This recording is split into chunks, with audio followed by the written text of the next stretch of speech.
Welcome students. তো আগের ভিডিওতে আমরা রেস্টোরিং ফোর্স নিয়ে আলোচনা করেছিলাম।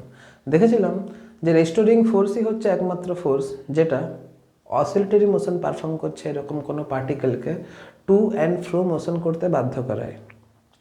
সেখানে এটাও দেখেছিলাম যে ডিসপ্লেসমেন্টের ভ্যালিউ যদি খুব ছোট হয় তাহলে রেস্টোরিং ফোর্সের যে বড় এক্সপ্রেশন ছিল সেটা একটা সিম্পলিফাইড ফর্ম নেয়।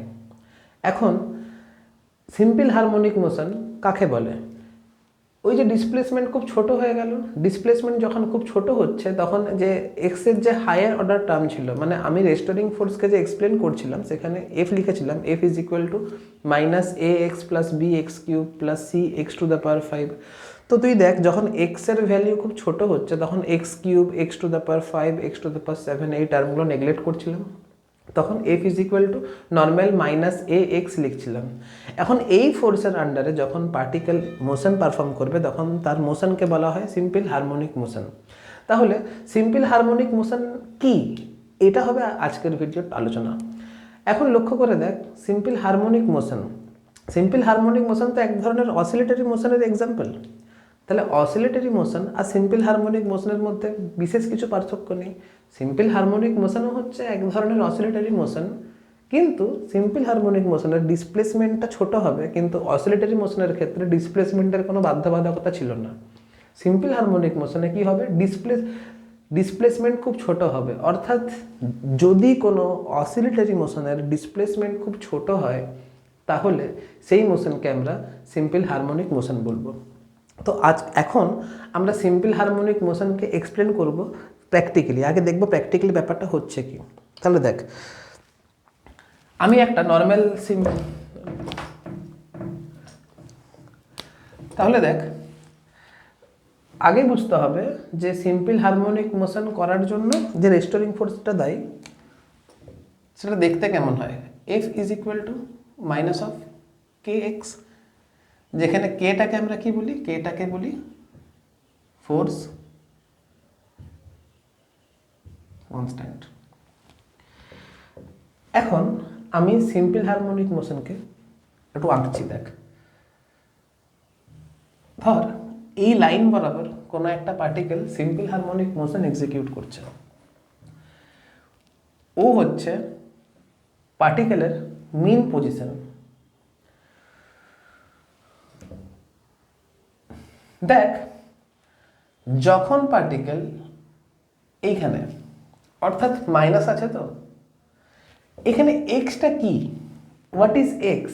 এক্স মানে হচ্ছে পার্টিকেলের ডিসপ্লেসমেন্ট। এখন লক্ষ্য করে দেখ, ডিসপ্লেসমেন্ট যদি আমাকে মেজার করতে হয় তাহলে ডিসপ্লেসমেন্ট তো কোনো একটা ফিক্সড পয়েন্ট থেকে মেজার করতে হয়, মিন পজিশন থেকে। মিন পজিশন যখন আমি পার্টিকেলের ডিসপ্লেসমেন্টকে মেজার করব না, তখন মিন পজিশনকে আমি অ্যাজ এ অরিজিন ট্রিট করব। যখন পার্টিকেল এই মানে ধর পি বিন্দু, যখন পার্টিকেলটা যখন পি বিন্দুতে আছে তখন ডিসপ্লেসমেন্ট মেজার করব মিন পজিশন থেকে, ঠিক আছে, এক্স। এটা হচ্ছে আমার এক্স এর ভ্যালু। যদি আমি এদিকটা ধনাত্মক এক্স অক্ষ অর্থাৎ পজিটিভ এক্স অ্যাক্সিস ধরি, এক্স এর ভ্যালু পজিটিভ হচ্ছে, আর এক্স এর ভ্যালু যদি পজিটিভ বসাস ফোর্সের ভ্যালু নেগেটিভ হচ্ছে, অর্থাৎ ফোর্স তখন এদিক বরাবর কাজ করবে। এখন এই যে ফোর্স সেটা কিন্তু এই ডিসপ্লেসমেন্টের সঙ্গে সমানুপাতিক হবে। এটাকে পি নাম না দিয়ে এটাকে P1 নাম দিচ্ছি। ধর পার্টিকেলটা P1 পজিশনে গেল, এখন P1 পজিশনে আছে, কিছুক্ষণ পর পার্টিকেলটা P2 পজিশনে থাকবে। ধরলে এই ডিসপ্লেসমেন্টটা হচ্ছে x1 যখন পার্টিকেল P1 পজিশনে ছিল, যখন পার্টিকেল P2 পজিশনে থাকবে তখন ডিসপ্লেসমেন্টের ভ্যালু হচ্ছে x2। যেহেতু force is directly proportional to displacement, তাহলে এইখানে কিন্তু ফোর্সের ভ্যালুটাও কিন্তু বেশি হয়ে যাবে। কেন? কারণ ফোর্স ডিসপ্লেসমেন্টের সঙ্গে সমানুপাতিক, অর্থাৎ মিন পজিশন থেকে আমি যত দূরের দিকে যাব ফোর্সের ভ্যালু, রেস্টোরিং ফোর্সের ভ্যালু কিন্তু তত বেশি হবে, ঠিক আছে। তো তুই লক্ষ্য করে দেখ, পার্টিকেল যত এই দিক বরাবর যাচ্ছে পার্টিকেলের ভেলোসিটি তো এইদিকে কাজ করছে, পার্টিকেলের ভেলোসিটি তো ডান দিকে কাজ করছে, অর্থাৎ পজিটিভ এক্স অ্যাক্সিস বরাবর কাজ করছে, কিন্তু ফোর্স অপোজিট দিকে কাজ করছে। আর কাইনেমেটিক্স পড়ে আমরা এইটুকু বুঝতে পেরেছি, যখন ফোর্স আর ভেলোসিটি অপোজিট ডাইরেকশনে কাজ করে তখন পার্টিকেলের স্পিড কি হয়, কমতে থাকে। তাহলে পার্টিকেলের স্পিড কি হচ্ছে, পার্টিকেলের স্পিড ডিক্রিজ করবে। স্পিড ডিক্রিজ করছে মানে কি, ভেলোসিটি ডিক্রিজ করবে। ভেলোসিটি ডিক্রিজ হতে হতে একটা সময় আসবে যখন পার্টিকেল স্টপ, রেস্টে চলে আসবে। ধরলাম পার্টিকেলটা এইখানে রেস্টে চলে এলো, মানে পার্টিকেলটা এর বেশি আর যেতে পারবে না। তাহলে মিন পজিশন থেকে ম্যাক্সিমাম যে দূরত্ব পর্যন্ত পার্টিকেলটা যেতে পারে সেটাকে আমরা অ্যাম্প্লিটিউড বলি। একটু একটু ভালো করে এক্সপ্লেন করছি। মিন পজিশন থেকে ম্যাক্সিমাম যে পজিশনটা পর্যন্ত পার্টিকেলের যাওয়া পসিবল সেটা হবে, সেটাকে আমি নাম দেবো নতুন পজিশন, যেটাকে নাম দিচ্ছি আমি এক্সট্রিম পজিশন। এটাকে নাম দিচ্ছি আমি এক্সট্রিম পজিশন। যেহেতু এই এক্সট্রিমটা পজিটিভ অ্যাক্সিস বরাবর থাকছে তাই জন্য এর নাম দিচ্ছি পজিটিভ এক্সট্রিম। ঠিক অপোজিটভাবে পার্টিকেল তো দেখ, ভালো করে লক্ষ্য করে দেখ, পার্টিকেল তো এখানে রেস্ট চলে এলো, পার্টিকেল তো এখানে রেস্টে আছে, পার্টিকেল এখানে স্থির হয়ে গেছে, কারণ ভেলোসিটি আর ফোর্স অপোজিট দিকে কাজ করার জন্য স্পিডের ভ্যালু কমতে কমতে একটা সময় আসবে যখন ফোর্সের মান, সরি ভেলোসিটির মান, স্পিডের মান 0 হয়ে যাবে। পার্টিকেল এখানে রেস্টে চলে এসেছে, স্থির হয়ে গেছে। পার্টিকেল রেস্টে এসেছে কিন্তু পার্টিকেলের ওপর ক্রিয়াশীল বল কি 0 হয়েছে? অ্যান্সারটা হচ্ছে না, পার্টিকেল তো 0। এখানে পার্টিকেল রেস্টে আছে কিন্তু পার্টিকেলের ওপর ক্রিয়াশীল বল কিন্তু 0 হয়নি, বস্তু আছে রেস্টে। পার্টিকেলের উপর ফোর্সটা কিন্তু এইদিকে ম্যাক্সিমাম লাগছে। এইখানে ডিসপ্লেসমেন্ট লক্ষ্য করে দেখ, ম্যাক্সিমাম ডিসপ্লেসমেন্ট যদি ম্যাক্সিমাম হয়, এক্সটা যদি ম্যাক্সিমাম হয় তাহলে ফোর্সটাও কিন্তু ম্যাক্সিমাম লাগবে। আর ফোর্স যদি ম্যাক্সিমাম লাগে তাহলে এই দিক বরাবর বস্তু ত্বরণ সহ আসার চেষ্টা করবে। ঠিক আছে, তাহলে পার্টিকেল বাধ্য হয়ে এইদিকে আসবে, এইদিকে আসবে, এইদিকে আসবে, আসবে আসবে। দেখ আমি এক কাজ করি, আমি আরেকটা সিম্পল হারমোনিক মোশন আনছি। এটা হচ্ছে আমার মিন পজিশন, এটা হচ্ছে আমার পজিটিভ এক্সট্রিম। এক্সট্রিমটাকে শর্টে লিখছি ইএক্সটি, এক্সট্রিম লিখে দিন, নাহলে এএক্সটি মানে এক্সটার্নাল অনেকে বোঝা যায়। এক্সট্রিম, এটা হচ্ছে নেগেটিভ এক্সট্রিম,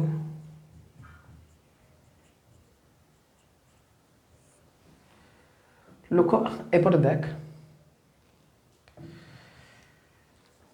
আমি অ্যাম্প্লিটিউড বলছিলাম, অ্যাম্প্লিটিউড বলতে ভুলে গেছিলাম। পার্টিকেল মিন পজিশন থেকে পজিটিভ এক্সট্রিম পর্যন্ত যাবে, ফোর্স এদিকে কাজ করার জন্য পার্টিকেল আবার এই দিক বরাবর যেতে শুরু করবে।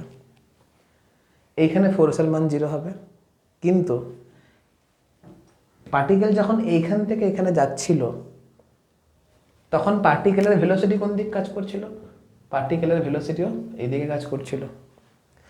পার্টিকেলের ওপর ফোর্স কোন দিক কাজ করছিল, যখন পার্টিকেল এই দিকে যাচ্ছিল ডিসপ্লেসমেন্ট কোন দিকে, ডিসপ্লেসমেন্ট তো অলওয়েজ আমি মিন পজিশন থেকে ক্যালকুলেট করি।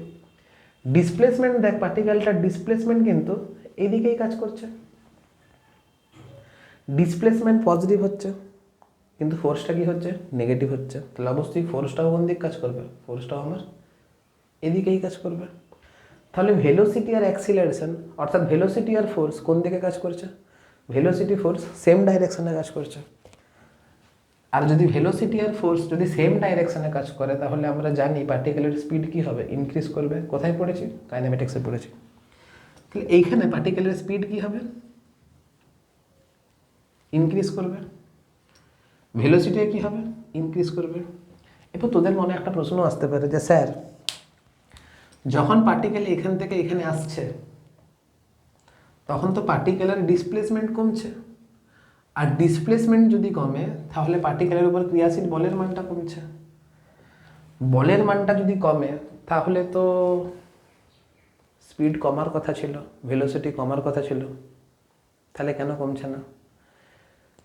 যদি তোরা অ্যাক্সিলারেশনের সংজ্ঞা ভালো করে পড়ে থাকিস, অ্যাক্সিলারেশনের সংজ্ঞা ছিল যে বেগ বৃদ্ধির হারকে ত্বরণ বলে, অ্যাক্সিলারেশন বলে। বেগ বৃদ্ধির হারকে ত্বরণ বলে বা অ্যাক্সিলারেশন বলে। ফোর্সের মান কমছে, ফোর্সের মান কমছে অ্যাক্সিলারেশনের মান কমছে, মানে বেগ বৃদ্ধির হারটা কমছে, বেগ তো কমে যায়নি, ফোর্স কমছে, অ্যাক্সিলারেশন কমছে, মানে বেগ বৃদ্ধির হার কমছে। আগে অ্যাক্সিলারেশন 5 ছিল, সাপোজ আগে অ্যাক্সিলারেশন 5 ছিল, মানে 1 সেকেন্ডে বেগ 5 পরিমাণ বৃদ্ধি পাচ্ছিল। এখন অ্যাক্সিলারেশন কমে 3 হয়ে গেছে, তার মানে 1 সেকেন্ডে বেগ 3 পরিমাণ বৃদ্ধি পাচ্ছে, কিন্তু স্টিল বেগ তো এখনও বৃদ্ধি পাচ্ছে। তার মানে কি, যখন পার্টিকেল এখান থেকে এখানে আসছে, যখন পার্টিকেল এখান থেকে এখানে আসছে, তখন পার্টিকেলের ওপর ক্রিয়াশীল বলের মান কমছে, বলের মান কমছে, ফোর্স আর ভেলোসিটি সেম ডাইরেকশনে কাজ করছে, বলের মান কমছে, বলের মান কমলে ত্বরণের মান কমছে। আগে বুঝতে হবে ত্বরণ কাজ করছে না মন্দন কাজ করছে, ত্বরণ হচ্ছে না মন্দন হচ্ছে, সেটা যদি বুঝতে হয় তাহলে আমাকে দেখতে হবে ফোর্স আর ভেলোসিটি কোন দিকে কাজ করছে। এখানে ফোর্স আর ভেলোসিটি সেম ডাইরেকশনে কাজ করছে, ফোর্স ভেলোসিটি সেম ডাইরেকশনে কাজ করছে, মানে ফোর্সটা সাপোর্ট করছে ভেলোসিটিকে, অর্থাৎ এখানে অ্যাক্সিলারেশন আছে। ফোর্স, তাহলে এটা বুঝতে পারলাম ফোর্সটা অ্যাক্সিলারেশন প্রোভাইড করছে, তাহলে ফোর্স বাড়ছে, ফোর্স কমছে, ফোর্স যদি কমে অ্যাক্সিলারেশন কমছে, অ্যাক্সিলারেশন যদি কমে তাহলে বেগ বৃদ্ধির হার কমছে, কিন্তু স্টিল বেগ বৃদ্ধি পাচ্ছে। তার মানে কি, পার্টিকেল যখন রিটার্ন করছে এখান থেকে এখানে, পার্টিকেল যখন রিটার্ন করছে এখান থেকে এখানে, তখন ফোর্সের মান কিন্তু কমছে, কিন্তু স্টিল ভেলোসিটির মান বাড়ছে। কতক্ষণ পর্যন্ত বাড়বে? যতক্ষণ পর্যন্ত বস্তুর ওপর ত্বরণ কাজ করছে ততক্ষণ তো বেগের মানটা বাড়বে, ততক্ষণ তো স্পিডের মানটা বাড়বে। এখানে আবার স্পিড আর ভেলোসিটি গুলিয়ে ফেলিস না, মানে ভেক্টরের কনসেপ্ট লাগাতে আস না, আমি এখানে ভেলোসিটি বলছি মানে স্পিডই বলছি, ঠিক আছে? তার মানে যতক্ষণ পর্যন্ত ফোর্স কাজ করছে ততক্ষণ পর্যন্ত তো বস্তুর বেগের মানটা বাড়ছে। এখন লক্ষ্য করে দেখ, ফোর্স কার সঙ্গে সমানুপাতিক? ডিসপ্লেসমেন্টের সঙ্গে সমানুপাতিক। যতক্ষণ পর্যন্ত ডিসপ্লেসমেন্ট আছে ততক্ষণ পর্যন্ত ফোর্স আছে। তার মানে বস্তুটা এখান থেকে যখন এইখানে আসছে, দেখ ডিসপ্লেসমেন্টের ভ্যালু কিন্তু 0 হয়নি। হ্যাঁ, এটা ঠিক, ডিসপ্লেসমেন্টের ভ্যালুটা কমছে, এটা ঠিক, ডিসপ্লেসমেন্টের ভ্যালুটা কমছে, এটা ঠিক, ডিসপ্লেসমেন্টের ভ্যালুটা কমছে, কিন্তু ফোর্সের মানটাও কমছে। কিন্তু এইখানে এসে কি হচ্ছে দেখ, ফোর্সে মানে বস্তুটার ত্বরণ ইজ ইকুয়াল টু 0 হচ্ছে, কারণ ফোর্স ইজ ইকুয়াল টু 0 হচ্ছে। এতক্ষণ পর্যন্ত ত্বরণ কাজ করছিল, এতক্ষণ পর্যন্ত বেগ আর বল সেম ডাইরেকশনে কাজ করছিল, তার মানে বস্তুর ওপর ক্রিয়াশীল বল ত্বরণ প্রোভাইড করছিল। এখানে এসে বস্তুর ত্বরণটা কি হলো? শূন্য হলো। এখানে এসে বস্তুর ত্বরণটা শূন্য হলো। এতক্ষণ পর্যন্ত ত্বরণ কাজ করছিল, এখানে এসে বস্তুর ত্বরণ শূন্য হলো। এতক্ষণ পর্যন্ত বস্তুর বেগ বাড়ছিল, এখানে এসে বেগ বৃদ্ধির হারটা শূন্য হলো। এইখানে এসে ত্বরণ শূন্য হলো, মানে বেগ বৃদ্ধির হারটা শূন্য হলো, তার মানে এখানে বেগের মানটা কি হলো? ম্যাক্সিমাম হলো। বোঝা গেছে? তাহলে এইখানে বেগের মান ম্যাক্সিমাম হলো, বলের মান 0 হলো। গতিজাড্যের দরুন বস্তু তো তার গতিশীল অবস্থাকে কন্টিনিউ করতে চাইবে। নিউটনস ফার্স্ট ল কি বলছে? যে গতিশীল বস্তু চিরকাল গতিশীল থাকবে যদি বাইরের থেকে বল কাজ করানো না হয়। তার মানে বস্তু তো এখন গতিশীল রয়েছে, তার মানে বস্তু স্থির হয়ে যাবে না। তার মানে গতিজাড্যের দরুন বস্তু আবার ওইদিকে চলে যাবে, যেমন দোলনাতে যেমন হয়, গতিজাড্যের দরুন মানে দোলনাটা ওই দিকেই চলে যায়।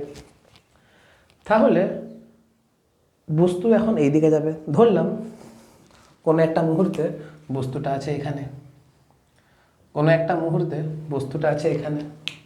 বস্তু যদি এখানে থাকে তাহলে ডিসপ্লেসমেন্ট কোন দিক বরাবর হবে? নেগেটিভ এক্স অ্যাক্সিস বরাবর হবে, অর্থাৎ ডিসপ্লেসমেন্টের মান কত হবে? নেগেটিভ হবে।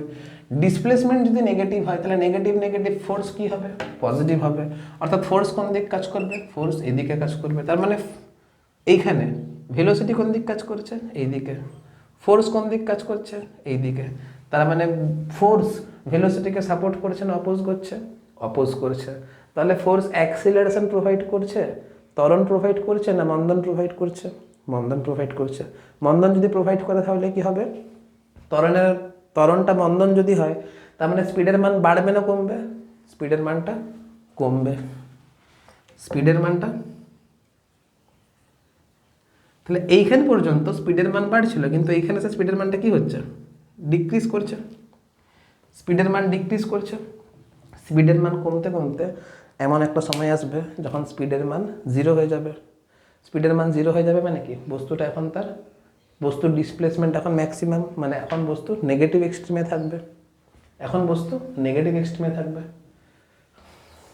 এখন বস্তু নেগেটিভ এক্সট্রিমে থাকবে। এখন বস্তু নেগেটিভ এক্সট্রিমে থাকবে। যখন বস্তু নেগেটিভ এক্সট্রিমে থাকবে অর্থাৎ এক্স এর মান যখন ম্যাক্সিমাম হবে তখন ফোর্সের মান কি হবে, ম্যাক্সিমাম হবে। তার মানে বস্তু এখান থেকে স্থির অবস্থা থেকে যাত্রা শুরু করলে, মানে বস্তু এখানেও রেস্টে থাকবে, বস্তু এখানে রেস্টে থাকবে, তার মানে বস্তু এখানে রেস্টে থাকবে। এখন বস্তু যদি স্থির অবস্থায় থাকে তাহলে ফোর্স যেদিকে কাজ করবে বস্তুর বেগও সেদিকে কাজ করবে। বস্তু যদি স্থির থাকে, এটা হচ্ছে বস্তু, বস্তু যদি স্থির থাকে তাহলে বস্তুর উপর ফোর্স যেদিকে লাগবে বস্তুও সেদিক বরাবরই মুভ করবে। তার মানে বস্তু এখন এই দিক বরাবর মুভ করা শুরু করলো। এখন কি হবে, বস্তুর বেগ কোন দিক কাজ করবে, এদিক কাজ করবে।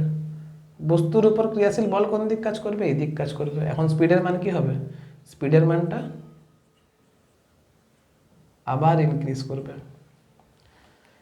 এইখানে যে কেসটা হচ্ছিল এইখানে হুবহু সেম কেস রিপিট করবে। যত বস্তু এইদিকে আসবে এইদিকে আসবে এইদিকে আসবে, ডিসপ্লেসমেন্টের মান কমছে, ডিসপ্লেসমেন্টের মান কমছে মানে ফোর্সের মান কমছে। এখন দেখতে হবে ফোর্সটা ত্বরণ প্রোভাইড করছে না মন্দন প্রোভাইড করছে। যেহেতু বস্তুর বেগ আর বস্তুর বল সেম দিকে কাজ, বস্তুর বেগ আর বস্তুর উপর ক্রিয়াশীল বল সেম দিকে কাজ করছে, মানে ফোর্স এখানে ত্বরণ প্রোভাইড করবে, অ্যাক্সিলারেশন প্রোভাইড করবে। আর অ্যাক্সিলারেশন যদি প্রোভাইড করে তাহলে বস্তুর স্পিড সময়ের সঙ্গে সঙ্গে বৃদ্ধি পাবে। যেহেতু ডিসপ্লেসমেন্টের মান কমছে, যেহেতু ডিসপ্লেসমেন্টের মান কমছে, যেহেতু ডিসপ্লেসমেন্টের মান কমছে, সেহেতু ত্বরণের মান কমছে। ত্বরণের মান কমছে মানে আমার সঙ্গে সঙ্গে বল, প্লিজ আমার সঙ্গে সঙ্গে বল, প্লিজ আমার সঙ্গে সঙ্গে বল, মনে মনে বলবি। ফোর্সের মান কমছে মানে আগে দেখব ফোর্সটা কি ত্বরণ প্রোভাইড করছে না মন্দন প্রোভাইড করছে। যেহেতু ফোর্স আর ভেলোসিটি সেম দিকে কাজ করছে তার মানে সেটা ত্বরণ প্রোভাইড করছে। তার মানে যত এই দিকে আসছে ডিসপ্লেসমেন্টের মান মনে মনে বলবি কমছে। যত ফোর্সের মান কমছে তত ত্বরণের মান মনে মনে বলবি কমছে। যত মন্দনের মান কমছে, যত ত্বরণের মান কমছে তত বেগ বৃদ্ধির হার কমছে। বেগ বৃদ্ধির হার কমছে, বেগ বৃদ্ধির হার কমছে। আর বেগ বৃদ্ধির হার যদি কমে তার মানে বেগের মান বাড়ছে। বেগ বৃদ্ধির হার কমছে মানে বেগের মান বাড়ছে। বারবার বলছি, বেগ বৃদ্ধির মান কমছে, বেগ বৃদ্ধির হার কমছে মানে বেগের মান কমছে। তোদের সঙ্গে আমিও ভুল করব। বেগ বৃদ্ধির মান কমছে মানে বেগের মান স্টিল বাড়ছে, বেগের মান স্টিল বাড়ছে। আর বেগের মান কতক্ষণ পর্যন্ত বাড়বে, যতক্ষণ ত্বরণ কাজ করবে। আর ত্বরণ কতক্ষণ পর্যন্ত কাজ করবে, যতক্ষণ বস্তুর উপর ক্রিয়াশীল বল কাজ করবে।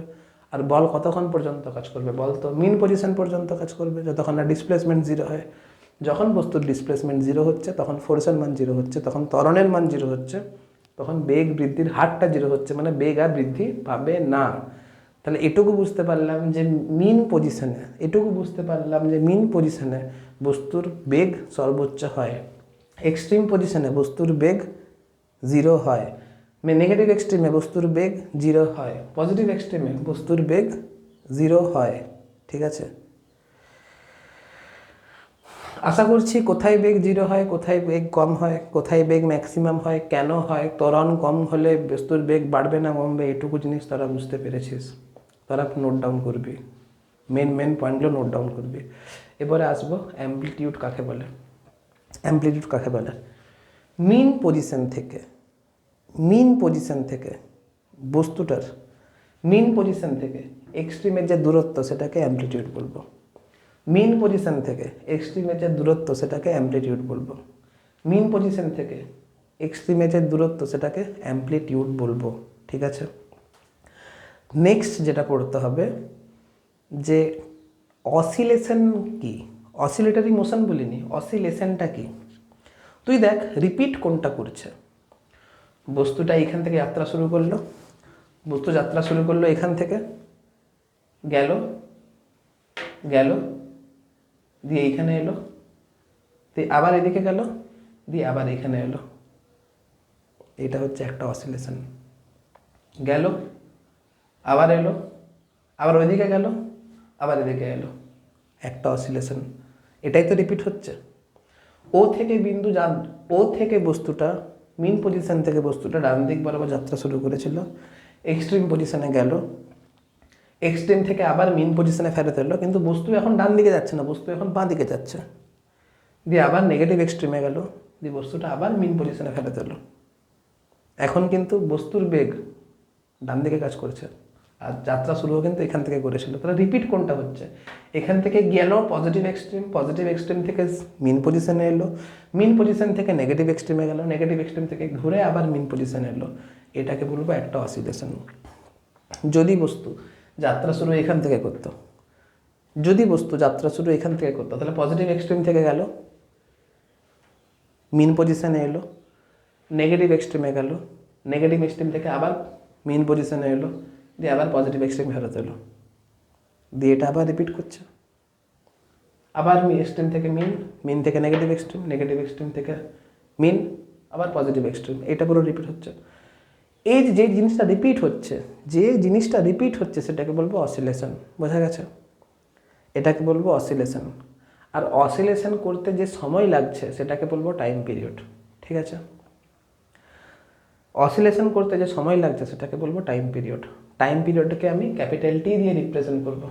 তাহলে আমি কি শিখলাম? 1 নম্বরে শিখলাম যে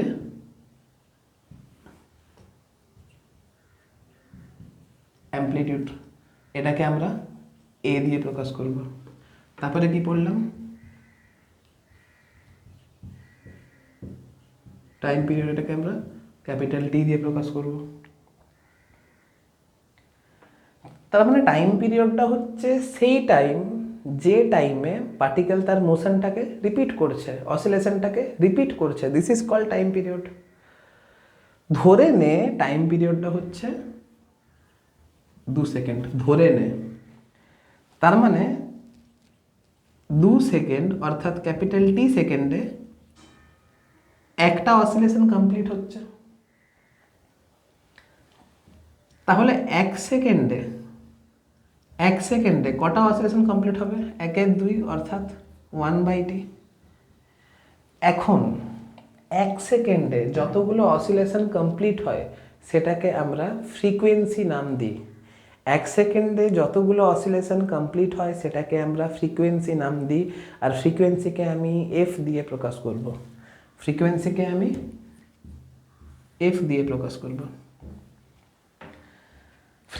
একক কি হবে? ফ্রিকোয়েন্সির একক হবে সময়ের একক, মানে 1/সেকেন্ড। আর এটাকে আমরা হার্জ বলে থাকি, এটাকে আমরা HERTZ এটাও বলে থাকি। তুই সেকেন্ড ইনভার্সও বলতে পারিস। ফ্রিকোয়েন্সির একক কি হবে? ফ্রিকোয়েন্সির ডাইমেনশন কি হবে? ডাইমেনশন স্বাভাবিক, টাইমের ডাইমেনশন ফ্রিকোয়েন্সির ডাইমেনশন হবে T⁻⁻1। এটাকে তুই একটু ভদ্রভাবে বলতে পারিস। ভদ্রভাবে কি বলবি? m⁻0 l⁻0 T⁻⁻1। ঠিক আছে?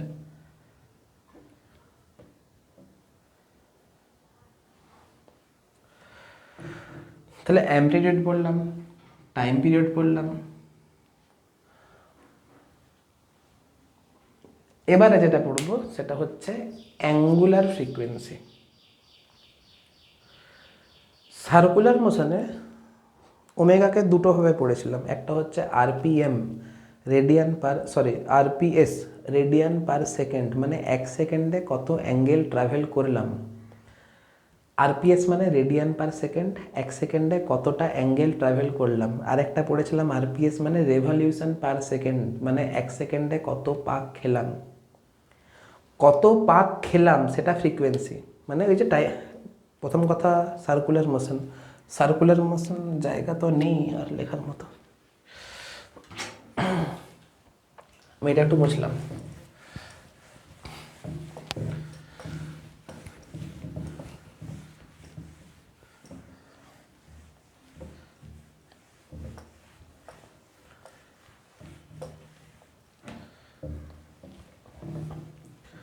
আমরা সার্কুলার মোশনও তো এক ধরনের পিরিয়ডিক মোশন, ঠিক আছে?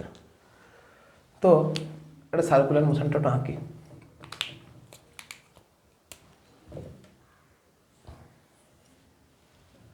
পার্টিকেল যাত্রা শুরু এখান থেকে করেছিল, যে সময় একবার ফেরত আসছে সেটা হচ্ছে টাইম পিরিয়ড ক্যাপিটাল টি, প্রথম ভিডিওতে বুঝিয়েছিলাম। তাহলে টি সময়ে একটা সার্কেল কমপ্লিট হচ্ছে, তাহলে একক সময়ে 1/t সার্কেল কমপ্লিট হবে। এটাকেই ফ্রিকোয়েন্সি বলবো, এটাকেই ফ্রিকোয়েন্সি এন বলতে পারি, আবার এটাকে রেভলিউশন পার সেকেন্ড বলতে পারি। ধরেলে মান দিয়ে বোঝালে ওদের সুবিধা হবে। ধরেলে ফ্রিকোয়েন্সির মানটা হচ্ছে 3, মানে 1 সেকেন্ডে বস্তু 3 পাক খাচ্ছে। 1 পাক খেলে বস্তু 2π অ্যাঙ্গেল যায়। 1 পাক যদি মানে বস্তুটা যদি 1 পাক খায় তাহলে টোটাল 2π অ্যাঙ্গেল যায়। তাহলে 3 পাক n = 3 পাক যদি খায় তাহলে বস্তুটা কত অ্যাঙ্গেল যাবে? 2π × 3 = 2π × 3, আর 3 এর মানটা কত হচ্ছে? 2πn। এটা হচ্ছে 1 সেকেন্ডে বস্তুটা কতটা অ্যাঙ্গেল গেল, এটাকে আমি রেডিয়ান পার সেকেন্ড বলবো। আর এইটাকেই আমি বলছি অ্যাঙ্গুলার ফ্রিকোয়েন্সি, যেটাকে আমরা ওমেগা দিয়ে জানবো, ঠিক আছে? এটাকেই বলছি অ্যাঙ্গুলার ফ্রিকোয়েন্সি। তার মানে যদি কোথাও আমাকে নর্মাল ফ্রিকোয়েন্সি এন বলে দেয়, যদি এন দিয়েও প্রকাশ করে, দেখ এখানে আমি এফ লিখেছি, এখানে আমি এন লিখেছি, কোনো বইয়ে এন দিয়ে প্রকাশ করে, কোনো বইয়ে এফ দিয়ে প্রকাশ করে, সেটা নিয়ে কনফিউজ হোস না। আমার নাম রাজেশ, কেউ আমাকে মদনও বলতে পারে, মানুষটা তো একটাই। ওমেগা, তাহলে যদি কোথাও আমাকে এন বা যদি কোথাও আমাকে এফ যদি বলে দেয়, তাহলে আমাকে যদি ফ্রিকোয়েন্সি বলে দেয়, তাহলে অ্যাঙ্গুলার ফ্রিকোয়েন্সিতে যদি কনভার্ট করতে হয় তাহলে আমাকে সিম্পল 2π দিয়ে গুণ করতে হবে। তাহলে অ্যাঙ্গুলার ফ্রিকোয়েন্সি = 2π × নর্মাল ফ্রিকোয়েন্সি। এই ফর্মুলাটাও তোদেরকে মুখস্থ রাখতে হবে, ঠিক আছে? বেশি ভিডিওটা বড় করব না। এই ভিডিওতে আমরা এটুকু বুঝলাম যে সিম্পল হারমোনিক মোশনের বেসিক কিছু টার্ম বুঝলাম। সিম্পল হারমোনিক মোশন পারফর্ম কীভাবে হয়, কোথায় ভেলোসিটি বাড়ছে, কোথায় ভেলোসিটি কমছে, কোথায় ভেলোসিটি ম্যাক্সিমাম হচ্ছে, ভেলোসিটি বাড়ার জন্য কী দেয়, ভেলোসিটি কমার জন্য কী দেয়, তারা বুঝতে পেরেছিস। আমি তোকে বোঝানোর চেষ্টা করেছি আপ্রাণ। প্লিজ নোট ডাউন করবি, ঠিক আছে? এর পরের ভিডিওতে আমরা সিম্পল হারমোনিক মোশনের ম্যাথামেটিক্যাল ইকুয়েশন পড়ব। আর আজকে আমরা সিম্পল হারমোনিক মোশনে থিওরিটিক্যাল পয়েন্ট অফ ভিউ থেকে ভেলোসিটি বাড়ে কেন, কমে কেন, কোথায় জিরো হয়, কোথায় ম্যাক্সিমাম হয়, এটা বুঝলাম। এর পরের ভিডিওতে আমরা ম্যাথামেটিক্যাল পয়েন্ট অফ ভিউ থেকে বুঝবো যে কোথায় বাড়ে, কোথায় কমে, কোথায় জিরো হয়, কত হয়, ম্যাক্সিমাম ভেলোসিটির ভ্যালুটা কত। আর ওই ম্যাথামেটিক্যাল ইকুয়েশনই কিন্তু অঙ্ক করতে হেল্প করবে। তখন আমি কিন্তু ম্যাথামেটিক্যাল ইকুয়েশন মুখস্থ করাবো, তোরা প্লিজ মুখস্থ করবি। তখন দেখবি নিটের অঙ্ক কত সহজে হয়। 30 সেকেন্ডের ভেতরে একটা অঙ্ক শেষ হবে। আজকের মতো এতটাই, আজকে বাই।